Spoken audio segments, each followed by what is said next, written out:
Madame la présidente, madame la ministre, mes chers collègues, suite à ce qu'a rappelé Éliane Assassi, je voudrais revenir sur les dangers d'un fichage massif des organisations syndicales, des syndicalistes et des militants, d'un fichage politique de l'ensemble de nos concitoyens.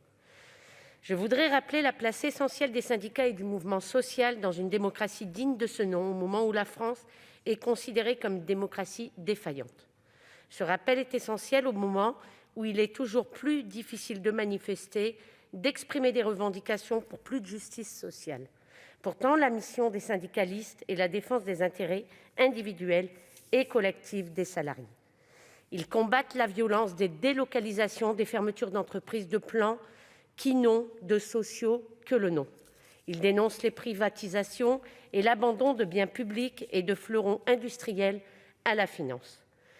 Ils luttent contre les licenciements indus pour la préservation des retraites et de notre système de protection sociale, tout en accompagnant des milliers de salariés dans la détresse. Et pourtant, plusieurs d'entre eux ont été condamnés à des amendes et à de la prison suite à des actions dans le cadre de leurs fonctions syndicales. Ils ont été condamnés pour s'être opposés à la politique de casse de leur entreprise.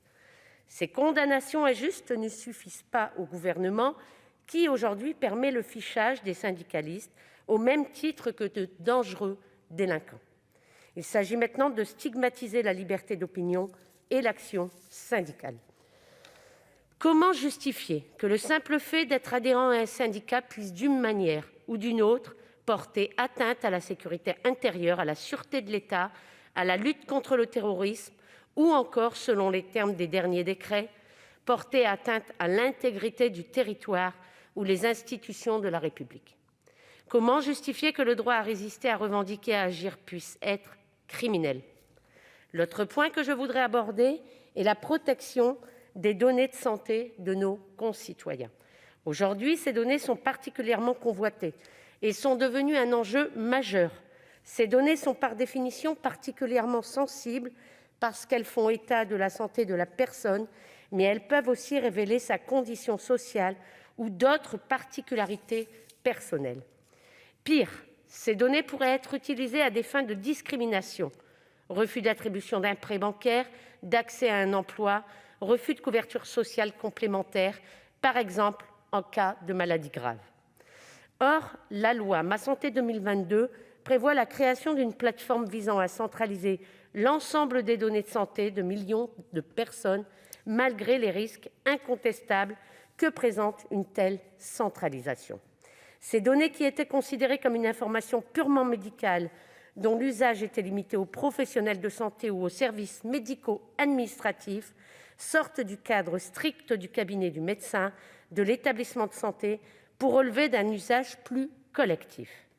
En effet, le choix de confier l'hébergement de données qui permettent de suivre le parcours de santé de 67 millions de personnes sur près de 12 années à Microsoft nous interpelle, même si le ministre annonçait il y a peu que cet hébergement ne durerait que 2 ans, suite au recours évidemment de différentes organisations devant le Conseil d'État.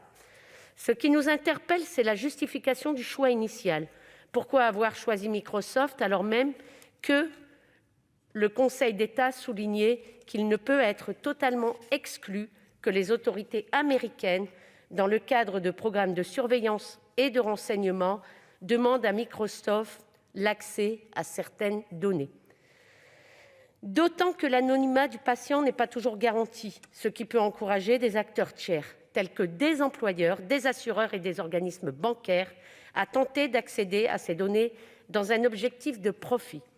Comment croire que 2 ans ne seront pas suffisants pour que les données, pourtant couvertes par le secret médical, soient bradées ou accaparées par des intérêts commerciaux ou politiques?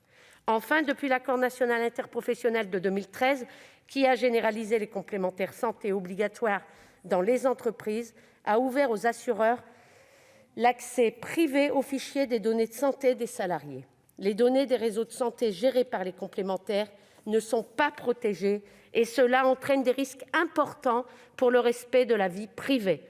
L'existence des fichiers dans la société a, dans le passé, conduit à la démission du gouvernement Émile Combes en 1905, suite à l'affaire des fiches, qui recensait justement les opinions politiques, syndicales et religieuses des officiers. La généralisation des fichiers dans la société et ses conséquences pour garantir le respect des libertés individuelles sont les faits nouveaux qui nécessitent, selon nous, transparence et démocratie. Merci.